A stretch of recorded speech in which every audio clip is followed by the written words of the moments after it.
আসসালামু আলাইকুম ওরহামতুল্লাহ। সুপ্রিয় দর্শক মণ্ডলী, অনেকেরই গলব্লাডার সমস্যা। গলব্লাডার সমস্যা এমন না যে শুধু স্টোন থাকতে হবে। আপনার হজম ভালো হচ্ছে না, শরীর দুর্বল, ফ্যাটিগ, হজম সমস্যা যাচ্ছেই না। খাবার খেলে আপনি টায়ার্ড এবং ফ্যাটিগ, ড্রাউজি, লাউজি ফিল করেন।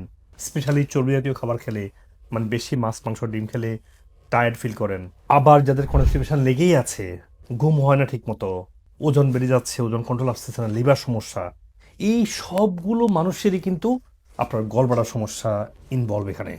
তো আজকে আমি এই ভিডিওতে আপনাদেরকে মডার্ন রিসার্চ অনুযায়ী, ক্লিনিক্যাল ডাটা অনুযায়ী কিভাবে সহজে ন্যাচারালি প্রাকৃতিকভাবে ল্যাপ্রোস্কোপি সার্জারি ছাড়া বা কোলেসিস্টোমি ছাড়াই ন্যাচারালি আপনি গলব্লাডারকে ক্লিন করবেন, ফ্লাশ করবেন। সেটার মাধ্যমে রিসার্চ মতে বেশিরভাগ ক্ষেত্রেই আপনার স্টোনটা, পাথরটা চলে যাবে আপনার পিত্তথলি থেকে। সেটা আপনাদেরকে আমি স্টেপ বাই স্টেপ দেখাবো ইনশাআল্লাহ।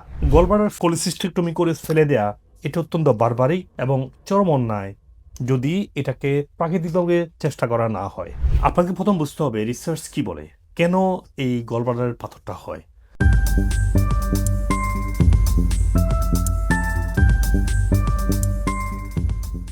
আসসালামু আলাইকুম রহমতুল্লাহ। আমার দীর্ঘ 12 বছরের যে ক্লিনিক্যাল এক্সপিরিয়েন্স থেকে দেয়া যে গাইডলাইনগুলো আপনাকে দিচ্ছি, এই ধরনের স্বাস্থ্য গাইডলাইনগুলো যদি আপনি আরো পেতে চান, দয়া করে সাবস্ক্রাইব করে কমেন্ট সেকশনে এসে আপনার প্রশ্নটা লিখুন। আমি দ্রুত উত্তর দেওয়ার চেষ্টা করবো ইনশাআল্লাহ। এবং ভিডিওটা লাইক এবং শেয়ার করে সবাইকে দিন, যাতে সবাই উপকৃত হতে পারে। আর আমি দেখতে পাচ্ছি অনেকেই ভিডিও দেখে কিন্তু সাবস্ক্রাইব করে না, তো আপনারা দয়া করে সাবস্ক্রাইব এবং ফলো দিয়ে রাখুন, যাতে করে আপনি নেক্সট ভিডিও পেতে পারেন। আমি চাই আপনি সহ প্রত্যেকেই আমার কথাগুলো থেকে উপকৃত হন ইনশাআল্লাহ। ইন্টারন্যাশনাল ক্লিনিক্যাল হ্যাপাটোলজি এবং গ্যাস্ট্রোএন্টারোলজির রিসার্চ মতে পৃথিবীতে প্রায় 7%-এর উপরে মানুষ এই গলব্লাডার বা পিত্তথলি স্টোনে আক্রান্ত। এবং ইন্টারেস্টিংলি আমাদের এই দক্ষিণ এশিয়াতে বা বাংলাদেশে স্পেশালি এই হারটা প্রায় ডাবল। এবং রিসার্চ মতে 80% এই ধরনের লক্ষণগুলো হচ্ছে অ্যাসিমটোমেটিক, মানে কোনো লক্ষণ দেখা যায় না, অথবা আলট্রাসোনোগ্রাম দেখাও যায় যে স্টোন আছে এখানে। বেশিরভাগ ক্ষেত্রে আপনাকে ওপেন কোলেসিস্টেক্টমি, মানে আপনার গলব্লাডারটাকে পিত্তথলিকে বের করে নিয়ে ফেলে দিবে, অথবা ল্যাপ্রোস্কোপিক সার্জারি করবে। কোলেসিস্টেক্টমি করে ফেলে দেয়া এটা অত্যন্ত বারবারিক এবং চরম অন্যায় যদি এটাকে প্রাকৃতিকভাবে চেষ্টা করা না হয়। এটা আবার আসতে পারে, যেহেতু আপনি মেটাবলিক যে ডিস্ট্রেস ছিল বা কোলেস্ট্রল বেড়ে যাওয়া অথবা ফ্যাটি অ্যাসিড কনভার্সন হয়ে বাইল প্রোডাকশনের যে ক্ষমতা, সেটা ইমপ্রুভ না করে আপনি যদি শুধুমাত্র স্টোন রিমুভ করেন, এটা কোনো পার্মানেন্ট সমাধান হলো না। আপনাকে প্রথমে বুঝতে হবে এটা কেন হয়, এবং এটার সমাধানের জন্য আপনি প্রথমে প্রাকৃতিকভাবে চেষ্টা করবেন। যদি এমন পর্যায়ে চলে যায় তখন ল্যাপ্রোস্কোপি সার্জারি করবেন। আপনাকে প্রথম বুঝতে হবে রিসার্চ কি বলে, কেন এই গলব্লাডারের পাথরটা হয়। মূলত 3টে কারণে হয়। আধুনিক গবেষণা অনুযায়ী দেখা যাচ্ছে যখন কোলেস্ট্রল বেড়ে যায়, কোলেস্ট্রলের কারণেই মূলত গলস্টোনটা হয়। তাহলে কোলেস্ট্রল না বাড়ার জন্য যে আপনার মেটাবলিক হেলথ দরকার, স্ট্রেস ফ্রি দরকার, হেলথি ভাস্কুলার এবং আর্টারিয়াল সিস্টেম দরকার, সেটা আপনাকে ফোকাস করতে হবে। এটার জন্য আমরা অনেক ভিডিওতে আপনারা এগুলো দেখুন। হজম, মেটাবলিজম ভিডিওগুলো ভালো করে বুঝলে ইনশাল্লাহ আপনার কোলেস্ট্রল বাড়বে না এবং গলস্টোনটার ফিউচার আর হবে না। এখন সেকেন্ড যেটা হচ্ছে বাইল কমে যাওয়া। যখনই বাইল এনার প্রোডাকশন না হয়, তখনই গলব্লাডারের বাইল ডাক্টে ইনফ্লামেশন শুরু হয়। অ্যান্ড বাইল তৈরি হওয়ার জন্য আপনার গুড মেটাবলিজম দরকার। আপনার লিভারকে বাইল তৈরি করে গলব্লাডারে রাখতে হবে, তখন কি গলব্লাডার এটাকে সিক্রেট করবে। তো আপনার উদ্দেশ্য হবে ডাইজেশনটাকে ইমপ্রুভ করা, লিভার ফাংশনটাকে ভালো করা। এতে করেই বাইল প্রোডাকশনটা না কমলে তাহলে গলব্লাডারে স্টোন তৈরি হয়ে যাবে উল্টা কোলেস্ট্রল থেকে। এটা তো আর হবে না। থার্ড হচ্ছে লিভারটাকে ভালো রাখা। মনে করেন লিভারটা ভালো রাখার জন্য সে একই কথা, আপনাকে স্ট্রেস, ইমোশনকে কন্ট্রোল রাখতে হবে, হজম শক্তিকে ভালো রাখতে হবে। তাহলে আপনার লিভার ফাংশন ভালো থাকবে, হজম শক্তি ভালো থাকবে। প্রথমত হচ্ছে আপনাকে চেষ্টা করতে হবে যে মেজর যে ড্যামেজগুলো হয় গলব্লাডারকে রিমুভ করার কারণে, সেই ড্যামেজগুলো আপনি জানেন, সেটা আপনার আগে বুঝুন। আমি যদি একদম 5টা মেইন সমস্যা যেটা আপনাকে বলি, সেক্ষেত্রে আপনারা কোলেসিস্টেক্টমি করবেন না। কারণ আপনি যদি গলব্লাডার রিমুভাল করে ফেলেন বা কোলেসিস্টেক্টমি করে ফেলেন, আপনার 1 নম্বর সমস্যা হবে আপনার শরীরে ফ্যাটি অ্যাসিড ডেফিসিয়েন্সি তৈরি হবে। ফ্যাটি অ্যাসিড ডেফিসিয়েন্সি তৈরি হওয়া মানে হচ্ছে আপনার ভিটামিন বি12 কমে যাবে, ভিটামিন ডি কমে যাবে, ই কে কমে যাবে, আপনার স্কিন হেলথ ভালো থাকবে না, আপনার শরীরের কোষ রেগুলারলি জেনারেশন, সেজন্য আপনার হেলদি ফ্যাট দরকার, সেটা থাকবে না, আপনার ব্রেন ফাংশন ভালো থাকবে না, আপনার নার্ভাস সিস্টেম ভালো থাকবে না, আপনি কনস্ট্যান্টলি ইনফ্লামেশনে ভুগবেন বিকজ আপনার শরীরে ফ্যাটি অ্যাসিডের অভাব। কারণ প্রত্যেকটা কোষের আবরণ বা প্রত্যেকটা কোষ ইন্টিগ্রিটি বা কমপ্লিটনেস আসবে যখন আপনি হেলদি ফ্যাটি অ্যাসিড আপনার শরীরে থাকবে। বাইল স্টোর করতে পারবে না আপনার গলব্লাডারের মধ্যে, তাহলে আপনি কনস্ট্যান্টলি বাইল ডেফিসিয়েন্সি ইমালসিফাই হবে না, আপনার সবসময় ফ্যাটি অ্যাসিড বা ফ্যাটি খাবারের যে কনভার্সনটা মেটাবলিজমটা আপনার ঠিকমতো হবে না। 2 নম্বর যেটা আপনাকে কেউ বলবে না সেটা হচ্ছে ইনফেকশন। মনে রাখবেন ইনফেকশন কেন হয়? যখন আপনার ঘাটটা উইক হয়, ইন্টেস্টাইনগুলো উইক হয়। ইন্টেস্টাইন উইক কেন হয়? মিডিয়াম চেইন ফ্যাটি অ্যাসিডের অভাবে। যখন আপনার ইন্টেস্টাইনটা উইক হবে, বিভিন্ন ধরনের প্যাথোজেন বা অপরচুনিটি ব্যাকটেরিয়া ওখানে গ্রো করার সুযোগ পাবে। গুড মেটাবলিজম থাকে, অথবা মানে ইন দ্য আদার হ্যান্ড যদি আপনার গড়বড় না থাকে, তাহলে সবসময় আপনার মিডিয়াম চেইন ফ্যাটি অ্যাসিডের ডেফিসিয়েন্সিতে ভুগবেন। তো এতে করে কি হবে? ব্যাকটেরিয়া, ভাইরাস, ফাঙ্গাল, আপনার প্যারাসাইট সব কিছু গ্রো করবে। দেখেন আজকে কি পরিমাণে ইউটিআই ইনফেকশন, আপনি কি পরিমাণে আজকে প্যারাসাইট ইমব্যালেন্স, আপনার মাইক্রোবায়োটা ইমব্যালেন্সের কারণে আজকে বেশিরভাগ রোগগুলো হচ্ছে, দীর্ঘস্থায়ী ক্যান্সারগুলো এখান থেকে হচ্ছে। এবং গলব্লাডার যখন থাকবে না, তখন আপনার এই ইনফেকশনগুলো আপনি কন্ট্রোল করতে পারবেন না, কারণ ফ্যাটি অ্যাসিড ডেফিসিয়েন্সি আপনার থেকেই যাবে। 3 নম্বর হচ্ছে ক্যান্সার। মনে রাখবেন ক্যান্সার আপনার কেন হবে? যখন শরীরে ফ্যাটি অ্যাসিড ডেফিসিয়েন্সি হবে, ইনফেকশনগুলো বাড়বে। তো আপনি হেলদি ফ্যাট ডেফিসিয়েন্সি মানেই শরীরে ইনফ্লামেশনটা হাই, যেখান থেকে আস্তে সেটা ইনফেকশন হয়ে সেলুলার ডিসফাংশন হয়ে আপনার সেলগুলা ক্যান্সারের দিকে মুভ করবে। সেটা যে কোনো টাইপের ক্যান্সার হতে পারে।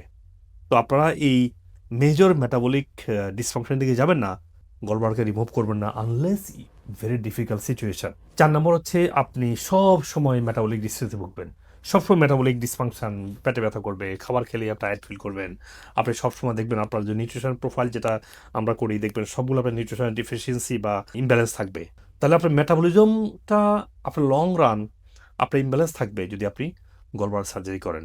So you can be careful যে আপনার সার্জারি না করে কীভাবে আপনি ন্যাচারালি এটাকে ফ্লাশ করতে পারেন, স্টোনটাকে ফ্রি করতে পারবেন, স্লাসটাকে দূর করতে পারেন। আর 5 নম্বরে বলবো যেটা হচ্ছে যে আপনার ব্রেন ডিজিজ। আপনার ব্রেন ডিজিজটা আপনার জন্য অলমোস্ট অবভিয়াস হয়ে যাবে। ব্রেনের যে মেইন মেকানিজমটা তৈরি, যেভাবে ব্রেন তৈরি হয়, সেটা হচ্ছে অলমোস্ট 66 to 80% হচ্ছে ব্রেন হলো ফ্যাট। ইমাজিন আপনার এই হেলদি ফ্যাটি যে অর্গানটা আছে 3 থেকে 4 পাউন্ডের, এই অর্গানটা কনস্ট্যান্টলি ফ্যাটি অ্যাসিড সাপোর্ট লাগবে। তো আপনি যদি গলব্লাডার সার্জারি করে ফেলেন, আপনি কনস্ট্যান্টলি ফ্যাটি অ্যাসিড ডেফিসিয়েন্সি ভুগবেন, তাহলে আপনার ব্রেন ফাংশনটা কনস্ট্যান্টলি আপনার কমে যাবে, উইক হয়ে যাবে। তো আপনারা কোনোভাবেই এই সার্জারি দিকে যাবেন না।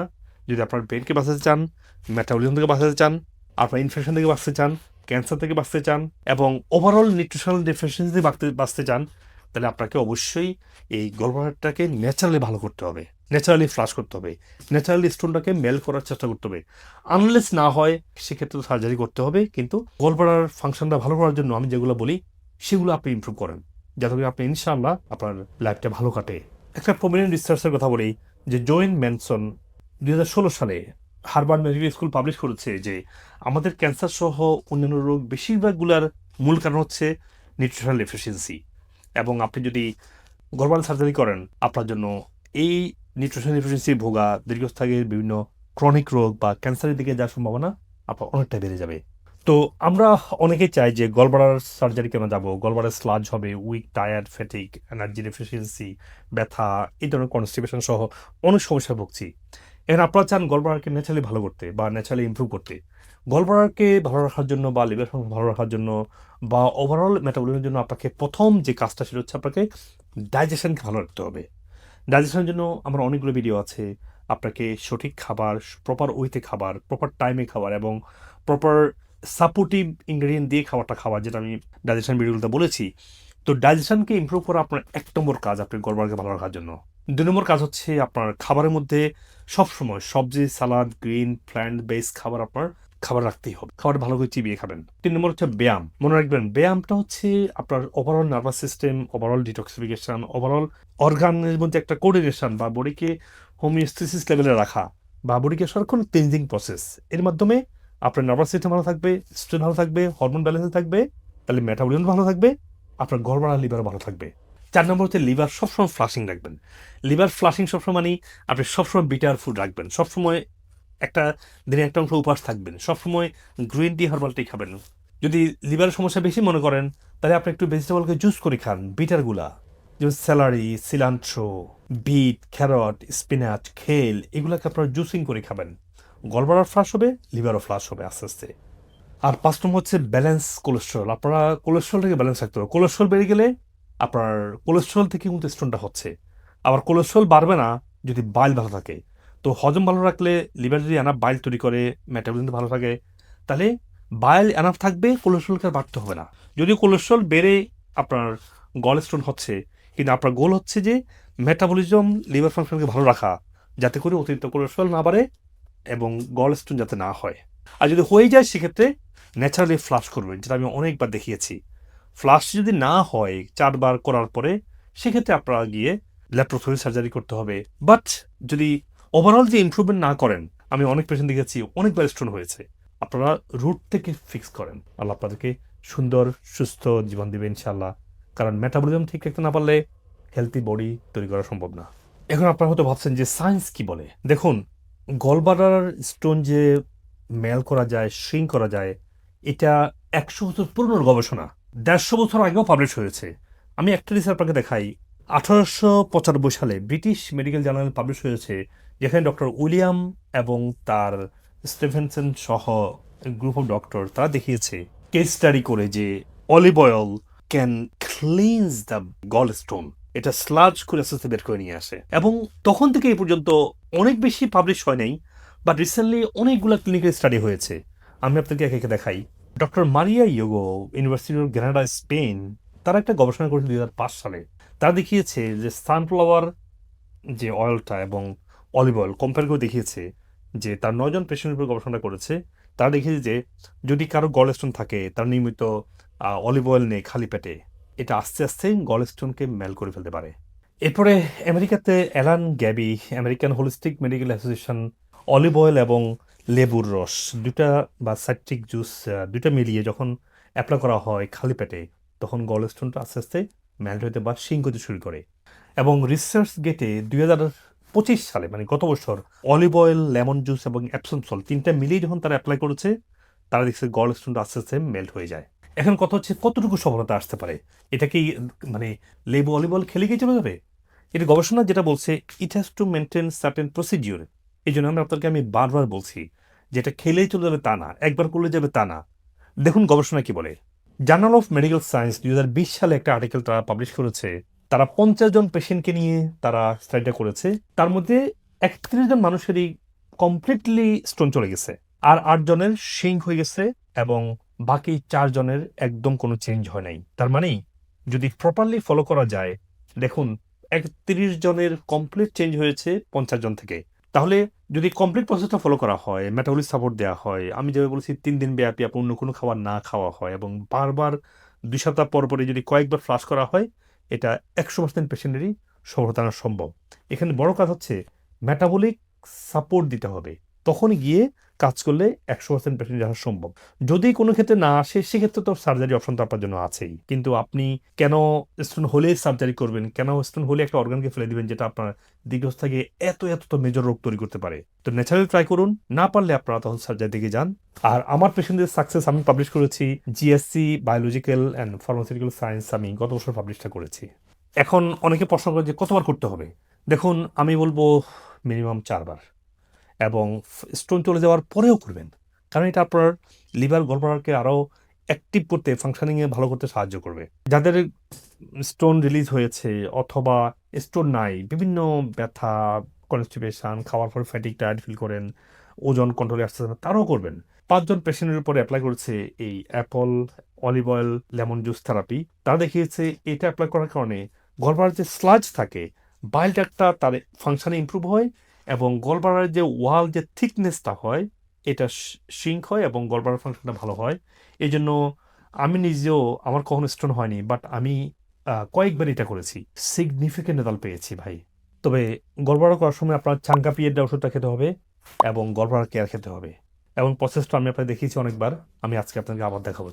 চলুন আসলে দেখি তাহলে কীভাবে এই গলব্লাডার ক্লিনজিংটা করবেন। প্রথম কাজ হচ্ছে আপনি 3 দিন ধরে কোন ধরনের খাবার খাবেন না। কোন খাবারগুলো খাবেন না? যেগুলো হচ্ছে গুড ফ্যাট, কার্বোহাইড্রেট, এগুলো খাবেন না। যদি পারেন শুধু আপেল খাবেন, আপেল চিবিয়ে খাবেন, অথবা আপেলকে ব্ল্যান্ড করে জুস করে খাবেন টানা 3 দিন। যদি যদি হয় একটুখানি ভেজিটেবল জুস অথবা ভেজিটেবল সালাদ খেতে পারেন, ঠিক আছে? 3 দিন, এই 3 দিন। যে 3 দিন আপনি ডিটক্সটা করবেন। আর কি করবেন? প্রচুর পানি খাবেন। আর হচ্ছে যে যদি পারেন সবচেয়ে ভালো ফল পাবেন যদি শুধু আপেল খান বা আপেলের জুস খান। কারণ আপেল জুস আবার বোতলটা না, আপনার ঘরে ফ্রেশ জুস করে খাবেন। কারণ আপেলের যে ম্যালিক অ্যাসিডটা, আপেলের যে ফাইবার এবং এনজাইমটা, এটা আপনাকে কুইকলি ডাইজেশনকে ভালো রাখবে এবং ম্যালিক অ্যাসিড যেটা আপেলে আছে সেটা স্টোনটাকে মেল করতে সাহায্য করে। এবং ম্যালিক অ্যাসিড পিল ফর্মেটে পাওয়া যায়, তবে এটা পিওর পাওয়াটা খুব কঠিন, তো আপনি আবার কোথায় কেনার চেষ্টা করবেন না। পিওর আপেল খালি হবে। কতগুলো আপেল খাবেন? আপনি ডেলি 5 কেজি অন্তত আপেল খান সারাদিনে, পার ডে 5 কেজি আপেল খেতে পারেন। এই সারাদিন ধরে আপেল খান, ঠিক আছে? কারণ পিওর ম্যালিক অ্যাসিড আপনি পাচ্ছেন না। হ্যাঁ, আর যদি খুব ক্ষুধা লাগে একটু ভেজিটেবল জুস খান, কিন্তু থার্ড ডেতে এসে কোনো কিছুই খাবেন না। কারণ ফার্স্ট ডেতে আপনারা একটু ভেজিটেবল জুস খেলে অসুবিধা নাই, সেকেন্ড ডেতে কম খাবেন, থার্ড ডেতে কোনো ভেজিটেবল জুস খাবেন না। তাহলে থার্ড ডেতে এসে আপনি মেন ডিটক্সটা করবেন। সেটা কীভাবে করবেন? সেটা হচ্ছে যে আপনি একটা বড় কাপ নেবেন, centre of integrated medicine, no, it's a joke. So you don't have to have a center of integrated medicine cup. You just get a big cup. বড় কাপের অর্ধেক টিপের হচ্ছে পিওর 100% অর্গানিক অলিভ অয়েল, আর বাকি কোটার হচ্ছে লেবুর রস, বাকি কোটার হচ্ছে জাম্বুরার রস অথবা গ্রেপ ফ্রুটস জুস, ঠিক আছে? এটার মধ্যে 4 চামচ বা 2 টেবিল চামচ অ্যাপসম সল্ট দেবেন। এটাকে মিক্স করবেন, মিক্স করে আপনি তৈরি করলেন। অ্যাগেন করতে ভয় পাবেন না, আমি নিজে করেছি অনেকবার যখন আমার সমস্যা ছিল। আলহামদুলিল্লাহ গত 4 বছরে আমার গল্পটার কোনো সমস্যা নাই। তো 4 বছর আমি নিজে করেছি, করার পরে রেখে দেবেন। তাহলে আপনি এটা খাবেন থার্ড ডেতে, এই জুসটা অর্ধেক খাবেন ওই দিন ঘুমানোর 4 ঘন্টা আগে, এবং এরপরে আর অন্য কিছু খাবেন না, আপেল আর খাবেন না এটা অর্ধেক খাওয়ার পরে। আর যখন ঘুমাবেন, ধরুন আপনি 6টার সময় খেয়েছেন এটা অর্ধেক, বাকি অর্ধেক 4 ঘন্টা পরে মানে রাত 10টায় আপনি বাকি অর্ধেক খেয়ে ঘুমাবেন। খাওয়ার আগে একটু নেড়ে নেবেন, কারণ অ্যাবসেন্স সল্ট সবগুলা ভালো করে ডিজলভ নাও হতে পারে। তো যখন ঘুমাবেন এবং ডান দিকে কাঁথে ঘুমাবেন এবং পাটাকে একটু কুঁজো করে, পাটাকে একটু ব্যান্ড করে ডান দিকে কাঁথে ঘুমাবেন, দেখবেন সেকেন্ড অর্ধেক খাওয়ার 1 ঘন্টা 2 ঘন্টা বা 3 ঘন্টা বা 5 ঘন্টা পরে হলেও আপনার পেটে ডায়রিয়া শুরু হবে। তবে এটা খাওয়ার সময় আপনি একটু বমি ভাব আসবে, একটু ডিসকমফোর্ট, একটু ফ্যাটিক ফিল করবেন, কোনো ভয় পাবেন না, এটা কোনো ভয়ের কিছু না, এটা কোনো সাইড এফেক্ট নাই, এটা আপনার বডিকে ক্লিনস করছে। হ্যাঁ, তো ঘুমানোর পরে আপনি যখন উঠবেন মধ্যরাতে 2টা 3টা 4টা 5টা অথবা খাওয়ার 2 ঘন্টা পর আপনি ঘুম থেকে জেগে যাবেন, কারণ আপনার ডায়রিয়ার বেগ হচ্ছে, পায়খানা পাতলা হবে এবং আপনার গলব্লাডার থেকে স্টোনটা ছোটো ছোটো হয়ে বেরিয়ে যাবে। কারণ আপনি ম্যালিক অ্যাসিড খেয়েছেন, অ্যাপল খেয়েছেন, তো মেক শিওর যে স্টোন মেল্ট হয়ে এবং পিচ্ছিল হয়ে ছোটো হয়ে যায়। এটা খাওয়ার পরে এটা গলব্লাডারকে পুরা স্কুইশ করে এই olive with support of citric acid এবং অলিভ অয়েল মিলে আপনার গলব্লাডারকে স্কুইশ করে স্টোনগুলো বের করে নিয়ে আসে।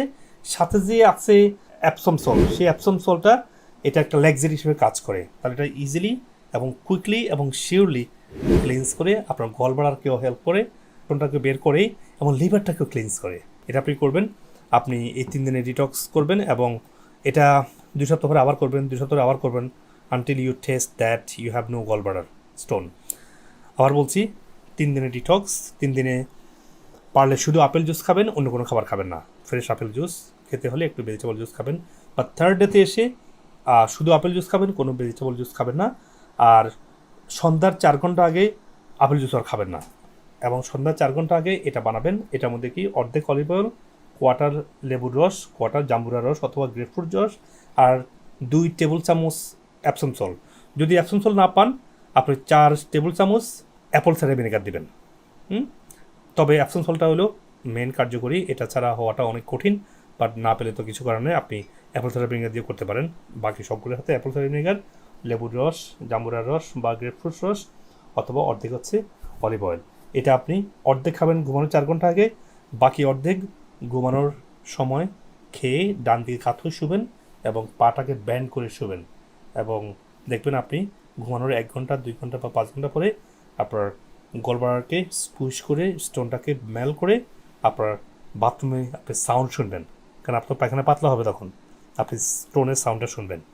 এটা করবেন, ভেরি পাওয়ারফুল ইনশাল্লাহ। দেখবেন আমার নিজের উপর কার্যকর হয়েছে, অনেক পেশেন্টের উপর হয়েছে। তবে ইউটিউবে বিভিন্ন ভিডিও আছে, ইটস ভেরি কনফিউজিং, ওদিকে যাবেন না, প্রশ্ন থাকলে আমাকে জানাবেন। এবং মনে রাখবেন শুধু এটা না, এর সাথে যে অন্যান্য রোগ আছে সেই রোগের জন্য আবার ট্রিটমেন্ট কন্টিনিউ করবেন। কারণ যে কারণে গলব্লাডার স্টোনটা হয় সেটা হচ্ছে বডি অ্যাসিডিক হয়, বডিতে গুড কোলেস্টেরলের অভাব হয়, বডিতে মিনারেলের অভাব হয়, বা স্ট্রেস থেকে হয়, এবং acidic body, lack of mineral in the system is the main root cause. বুঝতে পারছেন?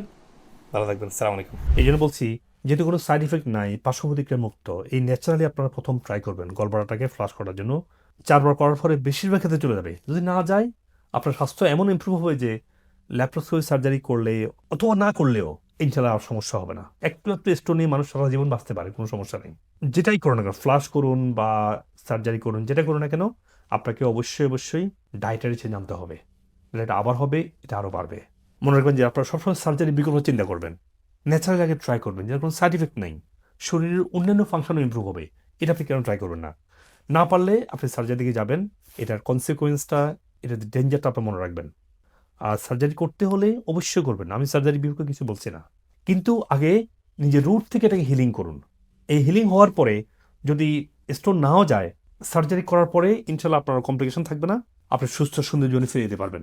আর যদি হিলিং না করেন, ফ্লাশ না করেন, শুধু সার্জারি করেন, আপনার অনেক কমপ্লিকেশন দেখা দিবে। আশা করি আপনাকে বুঝতে পেরেছি গবেষণা সহ। আল্লাহ তাআলা আপনাদের সবাইকে ভালো রাখুন। সবার কাছে আমার জন্য দোয়া চাই। সালামু আলাইকুম রহমতুল্লাহ। আপনি যদি আমার ভিডিও থেকে উপকৃত হন, তাহলে আমাদের চ্যানেলের অন্যান্য ভিডিওগুলো দেখে নিন। অনুগ্রহ করে লাইক, কমেন্ট এবং শেয়ার করে দিন, যাতে আপনার আত্মীয় স্বজন এবং পরিচিতজন উপকৃত হতে পারেন। আর চ্যানেলটি সাবস্ক্রাইব করে নোটিফিকেশন অন রাখুন, যাতে ভবিষ্যতে কোনো গুরুত্বপূর্ণ ভিডিও আপনি মিস না করেন। আপনার স্বাস্থ্য বিষয়ে কোনো প্রশ্ন থাকলে কমেন্টে অথবা মেসেজ করুন, আমরা যথাসাধ্য উত্তর দেওয়ার চেষ্টা করব ইনশাআল্লাহ। আর আপনার সুস্থতার জন্য আমাদের ওয়েবসাইটে রোগভিত্তিক বান্ডেল সাজানো হয়েছে, যাতে আপনি সহজেই আপনার প্রয়োজন অনুযায়ী সঠিক সাপ্লিমেন্ট সিলেক্ট করতে পারেন। বিশ্বের যে কোনো প্রান্ত থেকেই এই সাপ্লিমেন্ট নিতে পারেন, যা কুরিয়ারের মাধ্যমে সহজেই আপনার কাছে পৌঁছে যাবে ইনশাআল্লাহ। আমাদের ভিডিও গাইডলাইন এবং ওয়েলনেস সার্ভিসের মাধ্যমে হাজার মানুষ বিভিন্ন রোগ থেকে সুস্থ হয়েছে আলহামদুলিল্লাহ। আর আমার দীর্ঘদিনের ন্যাচারাল ইন্ডিকেটিভ এবং ওয়েলনেস প্রশিক্ষিত মেডিকেল ডাক্তারগণ আপনার রোগের মূল কারণ চিহ্নিত করে সঠিক চিকিৎসা প্রদান করছেন। আপনি পৃথিবীর যে কোনো প্রান্ত থেকে বাংলাদেশে বা আমেরিকাতে অনলাইনে বা সরাসরি ডক্টর কনসাল্ট করতে পারেন। প্রতিটি ভিডিও ডেসক্রিপশনে সকল ক্লিনিকের ফোন নাম্বার এবং রোগভিত্তিক প্রয়োজনীয় রিসার্চ আর্টিকেল লিঙ্ক দেওয়া আছে, যাতে আপনি ইন্টিগ্রেটিভ চিকিৎসার আধুনিক গবেষণালব্ধ তথ্য সহজে পেতে পারেন। সবাইকে সুস্থ জীবন উপভোগ করার আমন্ত্রণ। 3 মাস পরে মনে হয় চেক করছি আবার। আমি মোটামুটি এই সব কিছুর পরে আমি যখন আবার রিচেক করতে গেছি, তখন ডাক্তাররা বলছে যে না, কোনো তো স্টোন নাই। আমি আসলে কিন্তু স্টোন নিবো বলছি, এই জন্য আসি। এটা আশা করেন নাই? না, আমি এটা আশা করিনি যে ভাই আমি একটু বিপদে পড়ছি, ওয়াল ব্লাডার তো ডাক্তাররা ফেলে দিতে বলতেছে, এই অবস্থা। আমি বললাম যে আমি থাইল্যান্ডে ট্রাই করতেছি, তার আগে তুমি ন্যাচারাল ওয়েতে ট্রাই করো। তারপরে প্রতিষ্ঠানের নাম বললো যে আমেরিকান ওয়েলনেস সেন্টার। তারপর দিন যোগাযোগ করছি, করার পরে 7 দিনের মধ্যে আমার খাওয়াটা মোটামুটি একটা লাইনে চলে আসছে। প্রেসক্রিপশনে যে আপেল ছিল মেলে গেছে, আপেল প্রচুর খাইছি। আর ফ্লাশটা কখন করছেন? ফ্লাশ ফ্রাইডে টার্গেট করে ফ্লাশ করছি। তো মোট কয়বার ফ্লাশ করছেন? 6 বার মনে হয়, 5-6 বার। 5-6 বার করছেন? 5-6 বার। কিন্তু খাওয়াটা মেনটেন করছি। আমার কোলেস্টেরল লেভেলও অনেক হাই ছিল, কোলেস্টেরল লেভেলটাও কিন্তু আমার কন্ট্রোলে চলে আসছে। পরবর্তীতে একবার চেক আপ করেছি, ধরা পড়ে নাই। পরবর্তীতে আবার যখন ডেলিভারির পরে চেক আপ করাইছি, তখন পাথর ধরা পড়ছে। 6 থেকে 7 মাস যাবত আমার ওয়াইফ এই পিত্তথলির পাথরের সমস্যা ভুগতেছিল। প্রচন্ড ব্যথা, মানে সহ্য করার মতো ছিল না। অন্য ডাক্তার দেখাইছে, উনি বলছে যে পিত্তথলি কেটে ফেলতে হবে, এছাড়া কোনো চিকিৎসা নাই। তো ডাক্তারের আমি মানতে পারি না যে অবশ্যই চিকিৎসা আছে। তো পরবর্তীতে অনেক খোঁজখবর নিয়ে দেখলাম যে প্রাকৃতিকভাবে চিকিৎসা এটা ভালো হয়। এবং পরবর্তীতে ইউটিউবে গাড়াগাড়ি করলাম, ঠিক আছে। পরে প্রফেসর মুজিবুল হক স্যারের ভিডিও সামনে আসলো, পরবর্তীতে দেখলাম, এদিকে আসলাম। এই জায়গায় আসার পরে ডাক্তার আশ্বস্ত করলো যে 3 থেকে 6 মাসের মধ্যে ইনশাল্লাহ ভালো হয়ে যাবে। পুষ্টিবিদদের খাদ্য তালিকা মানে মেনে চলা এবং কিছু সাপ্লিমেন্ট খাওয়ার মাধ্যমে মানে খুব অল্প সময়ে, 2 থেকে 3 মাস সময়ের মধ্যে আমাদের পিত্তথলির পাথর সম্পূর্ণ ভালো হয়েছে। এখন আমিও আনন্দিত, আমিও সফল, আমার ওয়াইফও সফল। প্রথম আমার এরকম মনে হইতো যে হয়তো বানায় গল্প বলে, এখন নিজে যখন আইসা আর কি জিনিসটা বুঝলাম, হয়তো আমি আমার মানে আনন্দের কারণে হয়তো আমি কথাগুলো আমি ঠিক মতো বলতে পারতেছি না। আমার পায়ে ব্যথা ছিল, আমার পেটে হজম হচ্ছিল না, আমি খেতে পারছিলাম না, গ্যাসের অতিরিক্ত সমস্যা ছিল, খুব কাশি হচ্ছিল, কাশি লাগলে আমার বমিয়ে যেত, নাল ভিজলে বেরোতো মুখ দিয়ে, খুবই সমস্যার মধ্যে ছিলাম। অনেক সময় মাথা ঘুরেই পড়ে গিয়েছি ওই সমস্যা নিয়ে। খাওয়ায় অরুচি ছিল, ছোট বাচ্চাদের মতন আমি পানি দিয়ে বাদ গিলে খেয়েছি। আমি এই সমস্যা 3 মাস ধরে ভুগছি। 3 মাসের ভিতরে আমি মাঝে রোজা ছিলাম, রোজার মধ্যে রোজা থাকতে একদম এত অসুস্থ হয়েছিলাম, যে সে রোজাও আমি করতে পারিছি নি, কোথাও না দেখাই আমি এখানে চলে এসেছি সরাসরি। এখানে এসে আমি ওই ট্রিটমেন্ট নেওয়ার পরে আমি এখন অনেক সুস্থ হয়ে গেছি, ভাত খেতে পারছি, আমার রুচি ফিরেছে, এখন আমি অনেক সুস্থ আছি।